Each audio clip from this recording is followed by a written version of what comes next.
Hello, my beautiful friends. Welcome to Breaking the Silence. I'm Renee. And I'm Kelly. How have you been, Kelly? I've been really good. It's been a really busy and fun summer. Good. Yeah, Good. we went to the air show on Friday, and that was amazing. I just felt so patriotic there. Where was it? Was it in Dayton? No, I think it's Rickenbacker. I don't know why I was thinking like that was like maybe a couple weeks ago or something because I had thought about going. So Yeah, not last weekend, but the weekend before. It was in okay, Dayton. okay, And so last weekend was at Rickenbacker. And okay. gosh, it was amazing. Yeah. Good, Yeah, so how have you been? What have you been up to? good. Just busy with life and all that. So good. Enjoying summer. Mm-hmm. Yeah. So, Yeah. anyways, let's go ahead and jump into it today. Okay. So go ahead and first of all, grab a cup of coffee, get comfortable, and I don't know, maybe take a deep breath and just sit with us for a little while. Because today we're going to be talking about something that can feel incredibly confusing when you're trying to heal. We're talking about why your nervous system can miss someone who hurt you. And if you've ever found yourself missing an ex who maybe lied to you, left you, or made you feel anxious, confused, or emotionally unsafe, you may have found yourself asking, what is wrong with me? Like, why am I still missing them? Why do I still think about them? Why do I still wish they'd reach out? Because logically, you know the relationship wasn't healthy. Logically, you know the pain it caused. And yet, sometimes your heart and your body seem to tell a completely different story. If you've ever felt that way, this conversation is for you. Because the truth is, missing someone who hurt you doesn't automatically mean they were right for you. And it doesn't mean you should go back. Sometimes it simply means you cared about them and you're human. Mm-hmm. Mm. Wouldn't it be nice if you could just like wave a magic wand and just not feel that hurt and just be able to move on? Oh, for sure. Mm-hmm. I think there's a piece of it that, like somehow, like, okay, I know all the things logically. And so then we think like, okay, so then I shouldn't miss them anymore. I should just like, why would I even miss them or why would I want them to reach out? I know they're not good for me, I think one of the biggest misunderstandings people have around healing, like I said, is exactly that. Once they know someone isn't good for them, they should automatically stop missing them. Maybe even wondering like, why am I not over this already? It could be months and you're like, gosh, I thought I would be done, like I'd be past this. But healing doesn't usually work that way. Mm-hmm. Because healing isn't just happening in your mind. It's happening in your nervous system too. Mm-hmm. And your nervous system doesn't always respond to facts. We've talked about this many times, but I think it's important for us to talk about it again because I think repetition is important. it responds to what is familiar. It responds to patterns. It responds to what it learned to expect. And sometimes that's why people find themselves missing relationships that were actually hurting them. Mm-hmm. That makes me think, like, we'll say to like a friend, if this was happening to me, what would you do? And you wish you could put yourself in that person's shoes, when you're not within that storm or that chaos. You seem so level-headed, like I said, like I would be like, you wouldn't want somebody treating me like this, and you wish there you could just like turn it off. It's just like that easy. And it's funny because then it'll be flip-flop. Like you'll be able to like give so much what's what I'm looking for, advice, of why they're not good for you and that kind of stuff. And then when the shoe's on the other foot, then you realize why it's so incredibly difficult. It's so hard.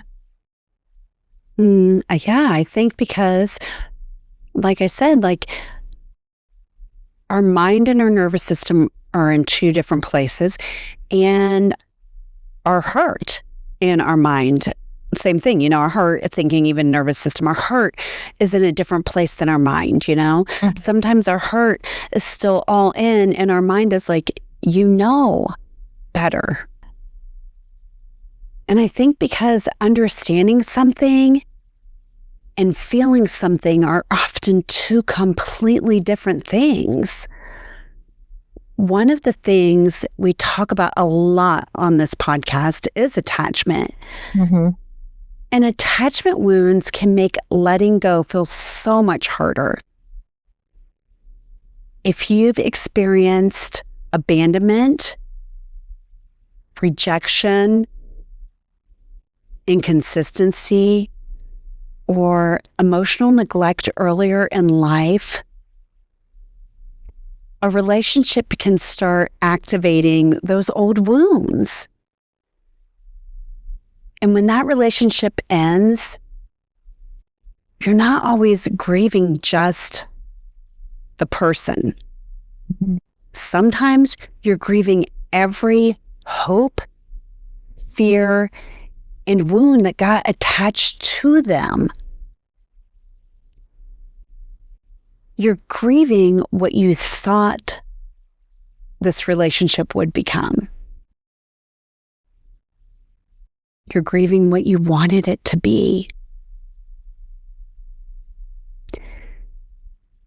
You're grieving what you hoped they would eventually give you. And that's like grieving the dream, not just the person, because I think you do put so much into that, your future and sharing your lives together. And do you feel like you start to create like a fantasy around it, like what it will be like one day, like, mm-hmm. I mean, at least I know I did. I have absolutely done that, where like I had this whole vision in my head mm-hmm. of what it would be like one day, Mm-hmm. And this is in many different situations and different relationships throughout my life of like, but I can think of a very significant one that I think that it's easy to get caught in the dream of what you think it might be or that you hope it will be. Yeah. I'm just trying to reflect on just some of my past relationships. And I think sometimes, I don't know. I mean, because, I know there's been so many red flags in situations that I think that I, just didn't pay attention to. But I think it's so hard too when not everything's bad too. And I know we probably talked about this too, is, you end up focusing on the good and kind of forget about the bad. Oh, absolutely. Yeah. So, So it's sort of like a highlight reel in a way. Like we let go, we just let loose of the bad things. Because obviously there was good things. We would not stay not all. I mean, sometimes typically there has to be good things, and that is why we stay. So it's not, of course, all bad. But a lot of times people can put blinders onto the bad and just see the good, and that's why you stay in a dynamic for so long, Yeah. And I really wonder too, is a lot of times, I think we do know it's not the right relationship for us. It's really not where we're supposed to be. But I also think it's a lot too of just feeling that rejection. That is just like, that's just so hard. And I think that is like the whole dream and the fantasy and all the things. It's such an important distinction, because sometimes people aren't actually missing the relationship they had. They're missing the relationship they hoped they would have someday. They're missing the version that existed in their heart, and not necessarily the reality of what they experienced every day on, the day-to-day basis. And again, those also are two very different things. Sometimes what we're grieving most is potential. The potential we saw, the future we imagined, the fantasy. Maybe you have a fantasy that one day you're going to sit out front on the rocking chair with the person that you love, or, and grow old together and all those things.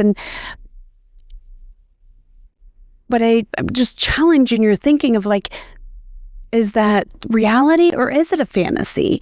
And I think there are also the promises we made to ourselves about where things were headed, what we thought the future would look like. And letting go of potential can be incredibly painful. Because potential never got the chance to fully disappoint us, And just thinking about that, I guess like how easy it is to fall in love with what could be. Or that person just gives you little glimpses of that, and then that's kind of what you fixate on. And then, if it's kind of bad and then it's good, then you can just kind of,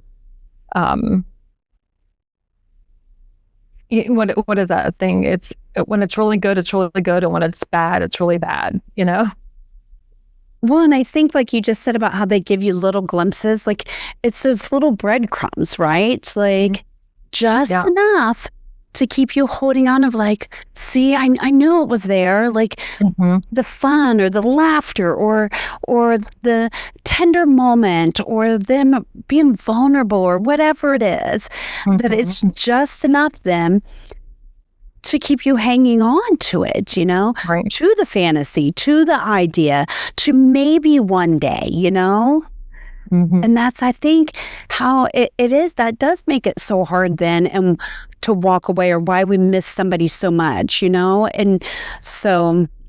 And I think you're always like, am I giving up too soon?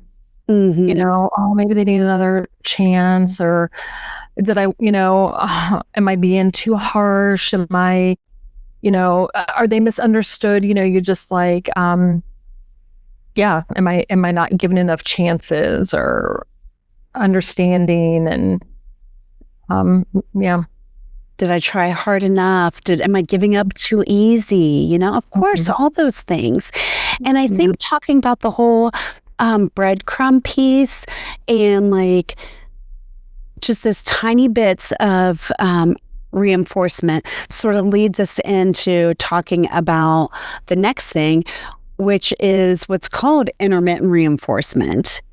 And that might sound like, it sort of does sound like a big word, but basically most people have experienced it. And actually, if just to do like a little bit of science behind it, like I believe it was B.F. Skinner that discovered it.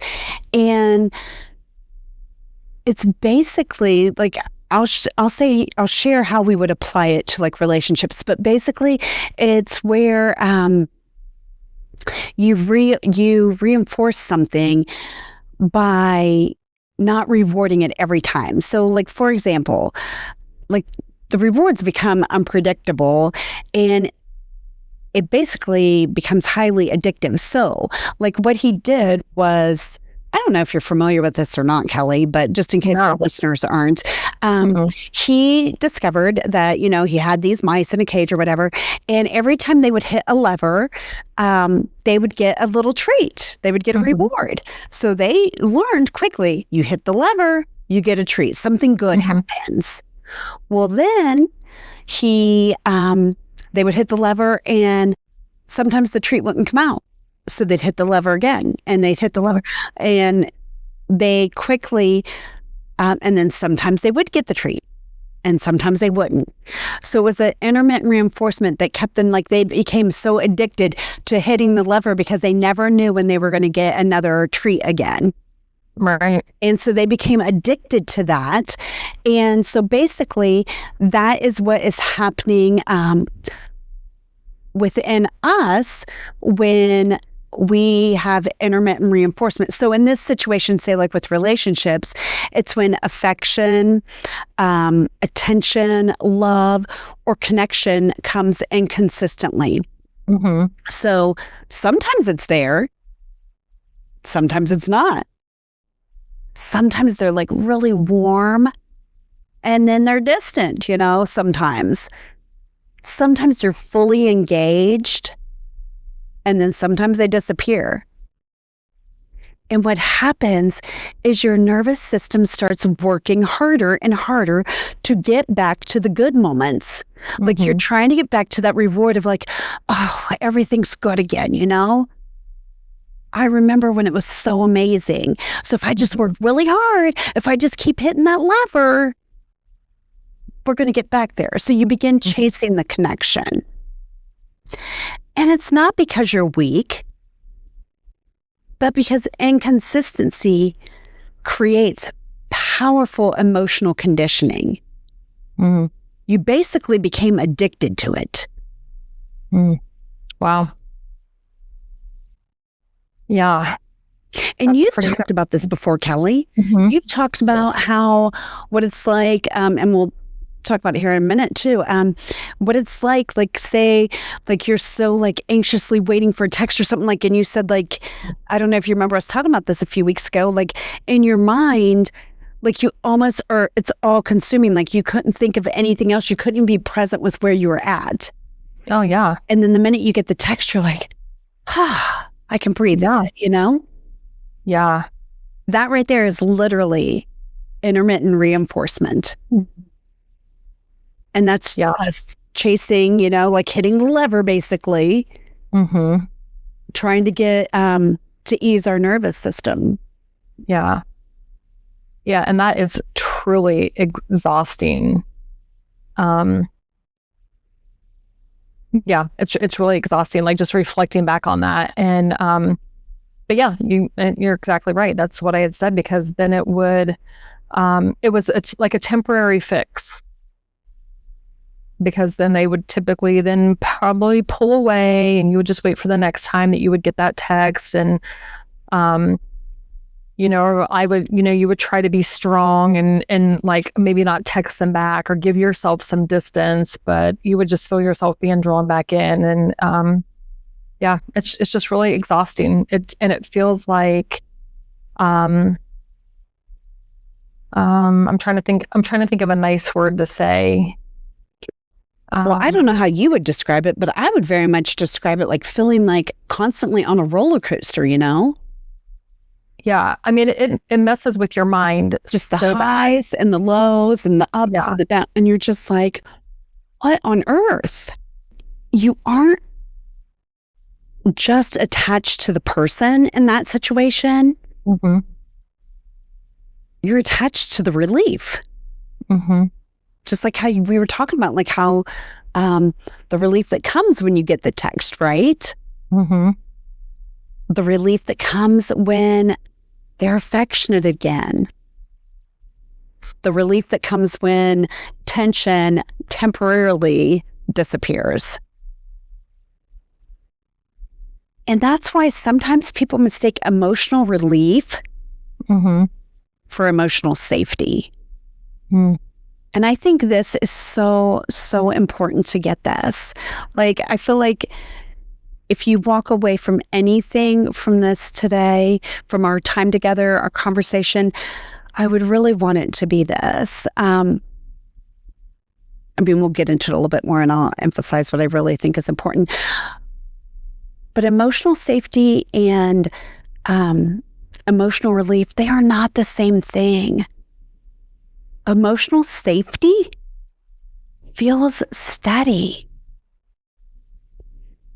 Relief feels like finally being able to exhale after holding your breath. Mm-hmm. And Yeah. not even talking about relationship wise, I can put this into perfect perspective. Even today, like the past few days, I'm dealing with something, and I don't know if dealing's the right word, but there's something like something that I'm working through right now that didn't go as planned. And so you can very much like be like, what on earth? Sort of like the whole I was thinking today, like, Renee, first of all, God's in control. And he knows exactly, none of this is caught him by surprise. So you just need to breathe and relax. But it made me think of this as I was even like, reading through notes and everything and thinking of relief that finally, like, I'm thinking, oh, well, when this all works out, I'll finally be able to breathe, and like exhale of like, okay, we got it all figured out. And like I said, I had to come back and remind myself, this didn't catch God by surprise. And even though it's super frustrating, God's in control. Yeah, absolutely. So I don't know if you have any thoughts on the whole thing of like having peace and just versus relief, like I was even just talking about. Mm-hmm. Yeah, well, you're right. God's always in control. And I have to remind myself of that pretty much daily as well in different circumstances. But yeah, you're right. Relief is that relief is temporary, and peace, I think, is more, I wouldn't say permanent, but more steady. The consistency, of, I am thinking about my husband, for the most part, and we're not perfect, even as long as we've been together. I mean, of course, we're human, so I fall short, he falls short, but there are some things that he's consistent as I try to be consistent with him too. And I do feel like in past relationships, it was very inconsistent. Mm-hmm. And that's where I think, just those little brief moments of relief came from, I do have more moments of peace, and comfort and knowing the consistency. Yeah. And I think that's a huge difference when like to just the calmness, I think, that comes from feeling steady and safe, versus, the relief. The relief is just like short-lived, I would say, like this temporary feeling, Another important thing that I think that our listeners need to understand is healthy love doesn't require you to constantly recover from uncertainty. Healthy love isn't the roller coaster that occasionally gives you good moments. It's consistency. It's stability. Mm-hmm. It's feeling safe enough that your nervous system, excuse me, can finally rest. And if you've spent years in inconsistent relationships, that kind of calm can actually feel unfamiliar at first. Mm-hmm. Yeah. Like how healthy relationships can sometimes feel boring, especially if you're used to chaos. And it's funny because like us talking about this stuff, I never understood that. I was like, why in the world would I want to like not feel happy or feel secure or like, oh yeah, like I'm just looking to just be, lack of better words, unhappy. But it is so crazy because it feels foreign, I guess, you're like just waiting for that other shoe to drop, I think. Yeah. And I think that like you don't really realize like you're seeking out chaos, like until you start doing the healing work. And then you're like, wait a minute, like calm feels weird to me. Like I'm used to there being like some kind of something going on. Like, yeah, I don't think you intentionally seek it out. You don't realize and you don't really want it, but yet again, it feels familiar, right? I mean, especially if you've known it your whole life or through years of relationships. It's an interesting thing then for your body to learn that it isn't necessarily boring. It's just that your body isn't like in chaos all the time, Yeah, like your nervous system is calm and relaxed. And that kind of seems, it's so crazy that doesn't seem like the norm. And when you look around and think about it and you're just like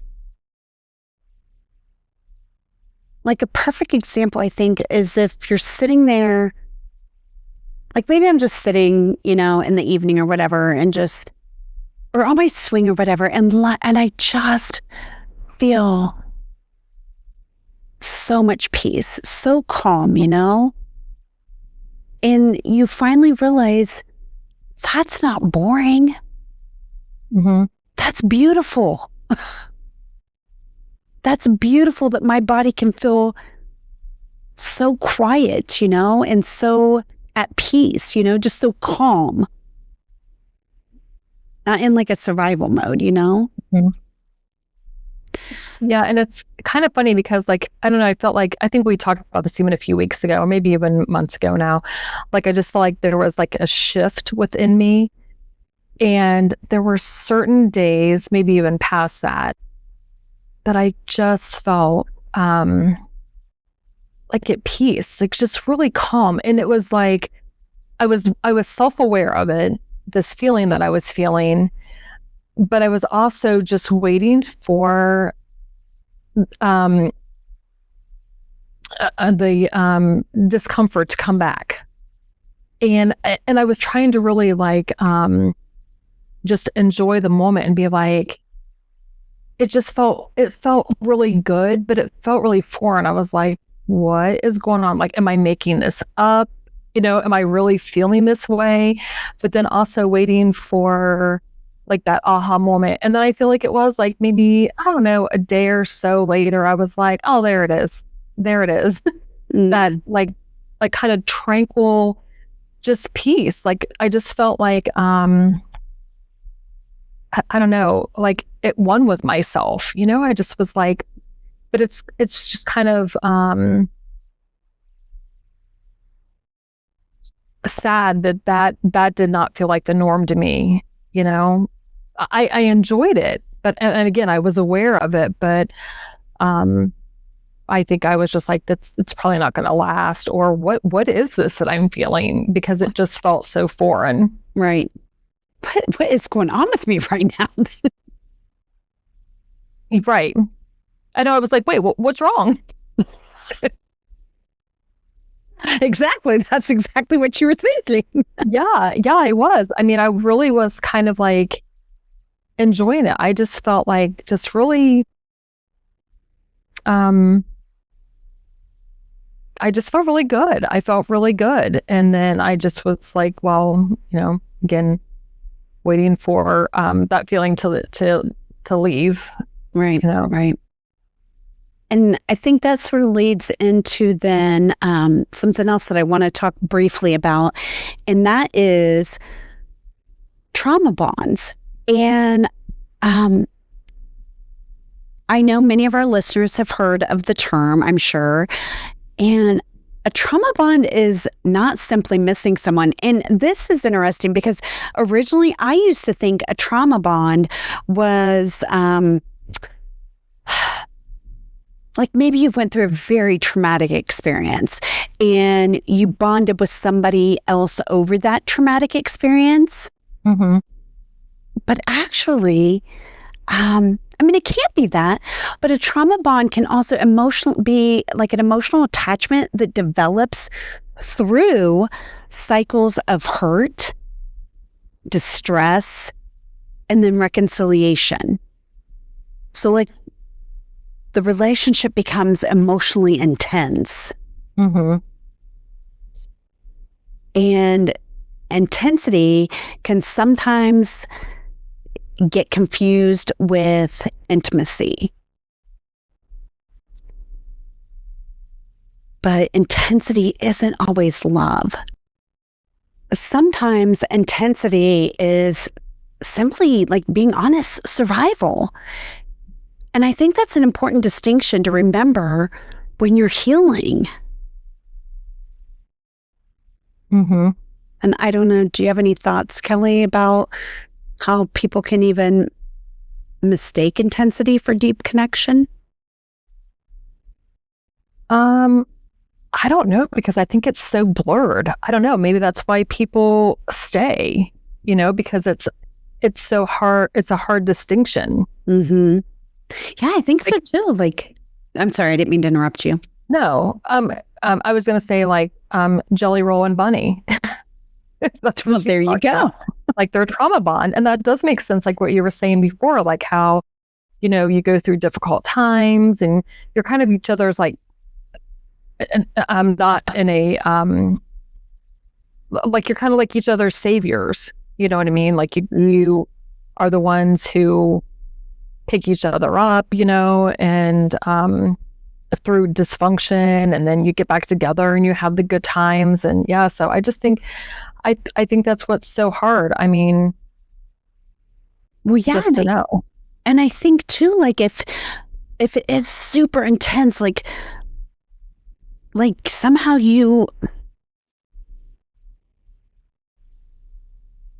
how do I describe that? That you do think that it's like means you guys have this really deep, intimate connection, Yeah. Like I can remember a time where I would describe like if I got sort of like fired up about something, saying like I was just like in my head before doing a lot of the healing work, like I was just really passionate about that person. Like that showed when I was really intense like that, how much I cared. Mm-hmm. And so like I could very much connect that with meaning there was a deep connection between us. Mm-hmm. And that's not necessarily the case. Right. So, or if they're jealous or protective, you can be like, oh, they really care about me. And that's really, really not the case. I mean, not always. I mean, you can have some jealousy or protection, towards somebody, but when it's unhealthy, yeah, because that really ultimately a lot of that comes down to their insecurity. Mm-hmm. Like, but we can take that as like, oh my gosh, they love me so much. Look how jealous they are. Or Yeah. look at how they're acting. No, and I'm not saying that doesn't mean they don't love you. All But it right. also can mean they're just very insecure and have low self-esteem. So you're absolutely right. But here's what I want every listener to hear today. Just because you miss somebody does not mean you should go back. And just because you think about them does not mean they are your person or they were your person. Just because part of you still loves them does not mean that they were healthy for you. Missing someone is not evidence that you made the wrong decision. Sometimes it's evidence that you're grieving. It's evidence that your nervous system is adjusting and that you're healing. Because healing isn't a straight line. You can have a great week and suddenly feel sad. And I can attest to this so much. I've walked through so much grief that this can absolutely be the case. It is very fluid. You can go months without thinking about someone, and then memory pops up. Mm-hmm. You can miss them and still know they were not good for you. Both things can be true. Mm-hmm. And I say amen to everything that you just said. It's all so true. And I think that's where we wrestle. And I think that's why we go back and forth. You know, we get back together and then break up and get back together because you feel all these things. And I think you're to the core of yourself and your soul, I think you really know. And so, yeah, I agree with all that. It's so true. But again, it's so hard because everything's so blurred. And I think that the best spot is when you're completely outside of that and you are healing, and it takes some time and it takes a lot of tears and a lot of frustration. But then all these points, these key points make sense. Mm-hmm. Mm-hmm. Absolutely. And I really wish more people understood that, because so many people panic when old feelings resurface. They think they're moving backwards or that they've lost progress. But healing isn't measured by whether you never think about someone again. Here's what healing is measured by. It's what you do when those thoughts show up. Because you're going to miss them. Of course you are. Mm-hmm. But the question is, when those thoughts come up, do you abandon yourself? Or do you stay grounded in what you know is true? Do you romanticize the relationship? Or do you remember the whole story? Not just the highlights, the whole story. And that is where real healing begins. Mm-hmm. Yeah, I think that's a great checklist as well, to really do like pros and cons and just some true deep reflection. And again, like I said, if you would say, if a friend would be like, would you want somebody to treat me like this? I mean, the answer is always no, because again, you're not in that emotional situation at the time. But I think all those things are true because I think all those do happen. You abandon yourself. We romanticize the relationship. We remember all the good things. And I think that's what sucks us back in. I think a good point, even like you saying that about a friend, like even looking at your daughters or your sons, I'm not going to, like, yes, we speak to women, but there are some male listeners as well.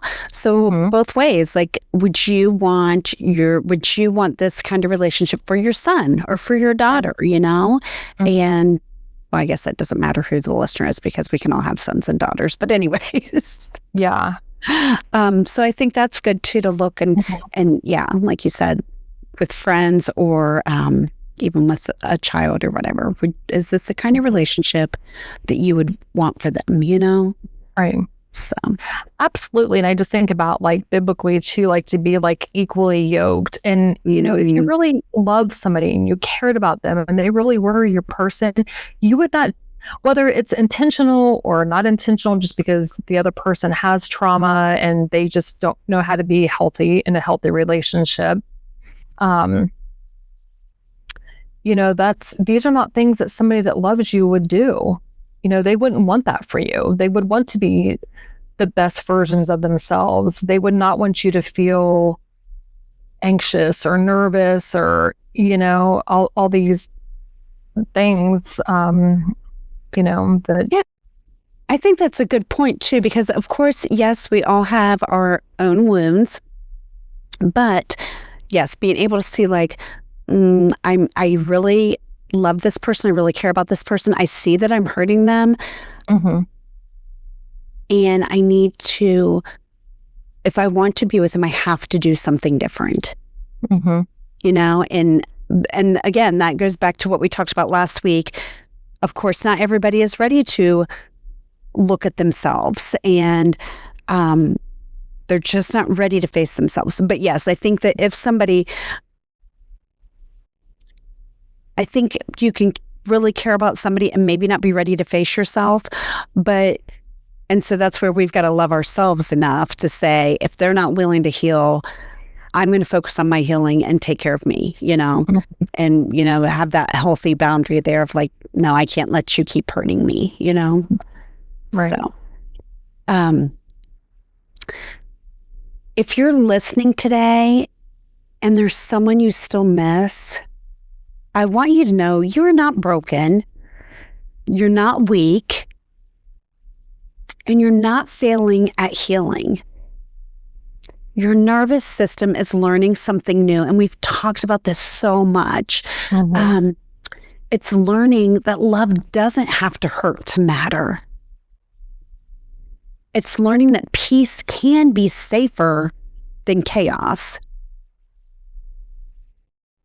And it's learning that missing someone and moving forward can happen at the same time. And I think it's okay to be alone. I think that's sometimes our fear too. We just don't want to be alone. And so we can fluff everything up, it's not that bad. It's not that bad just because you don't want to be alone or you're not sure you're ever going to find that person. But just to give yourself permission that it's okay to be alone, work on yourself, love yourself, and become the best version of yourself for you.